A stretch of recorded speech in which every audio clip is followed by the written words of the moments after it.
Dishonored is known for supporting various playstyles. For example, you can deal with your foes head on, completely silently, never once being spotted, or anywhere in between. You can kill everyone in your way, deal with them non-lethally, avoid them completely, or again, anywhere in between. Even the mandatory mission targets can be dealt with non-lethally. It is possible to play through the entire game without ever once being spotted and without killing anyone. Not only is it possible, it's actively encouraged and the game has achievements for it. The game also reacts to how you play via the chaos system. At the end of each mission, the game shows your overall chaos level. If you kill a lot, the chaos will be higher and there will be more enemies and more ammunition available to facilitate this style of play, but the plague worsens and the conclusion to the story is darker. If you stick more to non-lethal methods, there's an extra side objective where you can help out some civilians and a more hopeful tone to recognize your show of restraint. This just begs us to ask, is it possible to complete the game in high chaos without ever killing a soul, without ever being detected? More specifically, how much will we have to bend our rules in order to achieve our goal? To answer that question, we first have to understand how chaos works. The game itself is rather obtuse about it, but when you look online, you'll notice a clear consensus. Specifically, you cannot kill more than 20% of the enemies in the mission. If more than 20% of the guards or civilians are killed, the player is told they have a high chaos rating. 20% of the human population per mission. How many can I kill? 20% of the guards per mission. 20% of the level population. You can kill up to 30% and still maintain low chaos. Pretty sure it's 20%, not 30. So long as your overall casualties are lower than 20%, the low chaos state is preserved. From what I've read, if you kill below 20% of all NPCs, it counts as low chaos. For high chaos to be achieved, must kill 20% of the human population per mission. Overall chaos is determined by a total lethality ratio. If that ratio is over 20%, it's high chaos. Can someone explain to me how the chaos system works exactly? If you kill around 20% of the characters over the course of the game, you'll end up in high chaos. Your lethality is measured across the entire game by what's called the chaos system. If the percentage crosses a certain number, your chaos state changes between high chaos and low chaos. The game sees no difference between killing a tall boy and killing a single mother. How many kills in this mission will result in high chaos? Around 20% of the encounters. High chaos requires 20% of NPCs to die on average per level. How many kills does it take to go from low chaos to high? About 20% of the enemies. You need 8% of the people in the level to be alive to stay in low chaos. That's bad news for us since it means a run is impossible. Unless of course the prevailing wisdom is wrong and everyone is just regurgitating what they read online without checking. Luckily for us, that's exactly what happened, so let's take the time to set this straight. Chaos does not just measure a percentage of how many you kill. It is based on kill count, but it's more complicated than just a percentage, as we'll see later. Luckily, one of the videos actually references the original source, which turns out to be from Bethesda's old forums. The forums are gone, but they've been archived, and we see the post is from a staff member explaining how various unclear mechanics like detection and chaos works. It almost seems like a response to the Game Informer review, although it's more likely many people had these questions. If you stab a wolfhound, does that count as a kill? No. What about deaths resulting from rewired traps? Yes. How many people can you kill before chaos rises? It's complicated, but about 20%. It is clearly listed as a rule of thumb rather than the actual cutoff. I've also seen many list 50% as a point at which recovering becomes impossible. I believe the official Brady Games guide lists 50% as a rough cutoff for the very high chaos ending, and my guess is people simply didn't understand it and it's become twisted through word of mouth. I can understand this being a common misconception back when the game was new and we didn't know better, but we know now. I figured it out when routing the all achievement speedrun because knowing how to go from no kills to high chaos turned out to be really important there. Another runner named Candle later updated the fandom wiki, so can we please stop perpetuating this myth? So how does chaos actually work? Basically, chaos is a global value and various actions will increase it by 6. Usually this is killing enough of a certain faction. Certain special actions like poisoning the distillery will also increase chaos by 6. Some actions like freeing Sokolov's test subjects will decrease chaos by 6. Sparing a target always decreases chaos by 20. It is worth noting that factions are tracked separately, so killing 4 guards will cause chaos to increase, killing 4 thugs will cause chaos to increase, but killing 2 guards and 2 thugs won't. However, if you then kill 2 more guards and 2 more thugs, that will cause chaos to go up twice, once for each faction. Also, killing just a single civilian causes it to go up by 6, so the game does indeed count killing civilians as worse, something we exploit in the all achievements run. Weeps do not count as civilians, they are counted just like any other hostile faction, meaning they're worth a quarter of a regular civilian, just like in real life. There are some quirks with this system. For example, High Overseer Campbell counts as a guard for no reason, despite being an overseer. The Pendleton twins count as civilians despite being listed as hostiles on the end of mission screen. Granny Rags is listed as a civilian in the end of mission screen, but gives no chaos unless you kill her after burning the cameo, in which case she will count as every faction all at once. Some civilians, like Cecilia and the Loyalists, give no chaos at all, but for some reason Dowd always gives 6 chaos despite being an assassin. Also, some NPCs just give large amounts of chaos for no reason whatsoever, like Elsa and her brother Berthel giving 12 extra chaos each, even if you just knock them out. We've started working on a document detailing these if you're interested. Link in the description. Unfortunately, that's not very helpful since our ultimate goal is to get high chaos without killing anyone.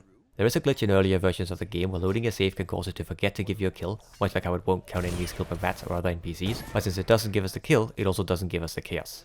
Fortunately, however, there are 2 deeds I left out earlier. For every 5 bodies discovered and every 5 alarms rung, we get 6 chaos. Getting enemies to consistently spot bodies can be hard, but alarms we can just ring ourselves. Alarms take 30 seconds to reset, so while tedious, it's very easy to do and we can just pick a single area to increase our chaos.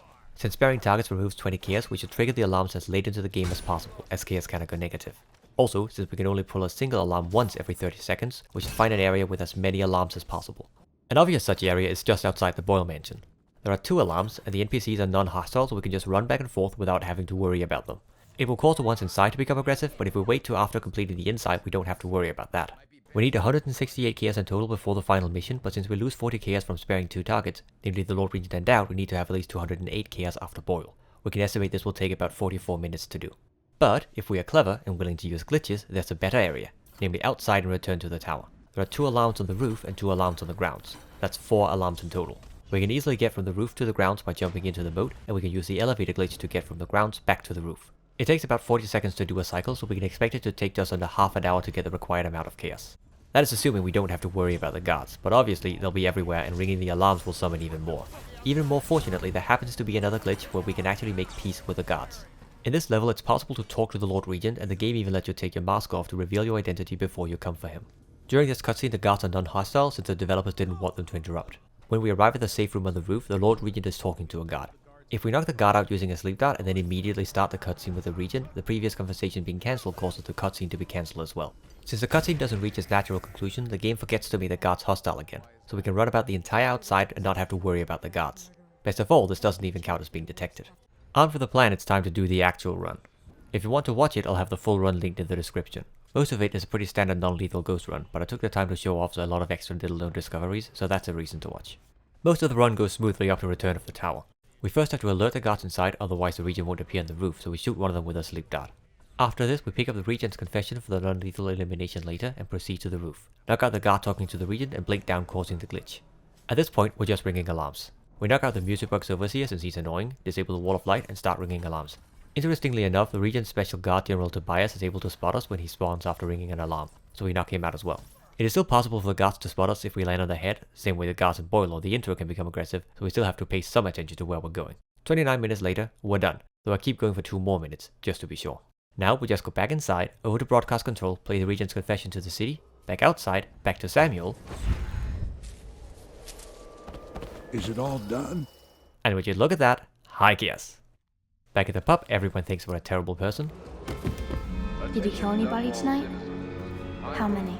Every shore I pilot away from, them screams come out on the water behind me.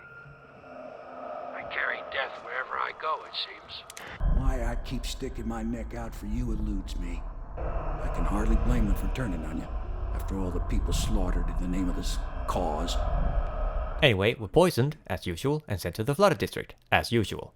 After recollecting our equipment, we confront Doubt, who interestingly enough turns out to be the only person aware that we didn't actually kill anyone. But what have I accomplished? More than you have, or much less. The men you worked for asked you to kill for them, but you found some other way. You took a path I could have followed, but did not. Naturally, we have to spare him.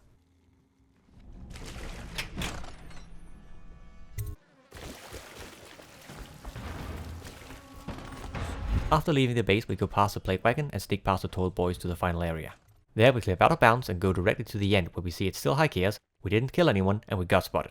Wait, where did we get spotted? We were pretty careful and there were very few places that could have happened. So yeah, this was fun to figure out when I planned this.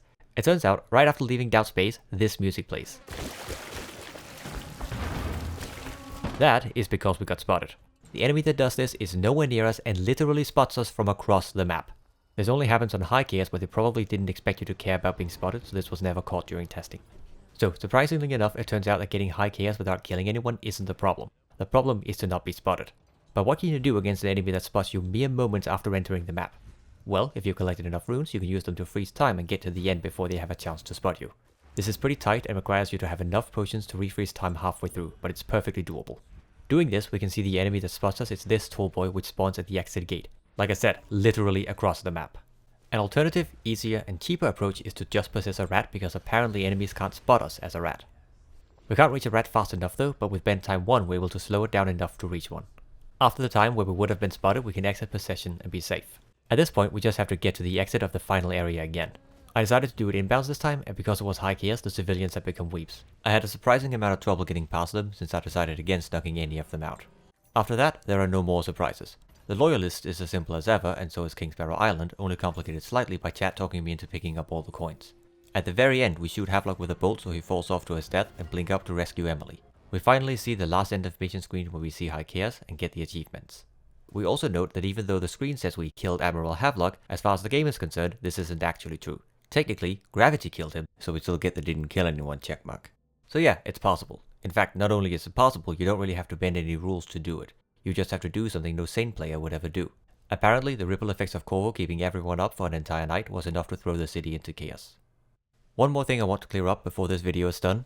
As much as I criticized and even called out some video essays earlier, I actually quite like them all. While they contain some minor errors, that is to be expected and they don't significantly detract from any of their points. I've linked them all in the description for those interested.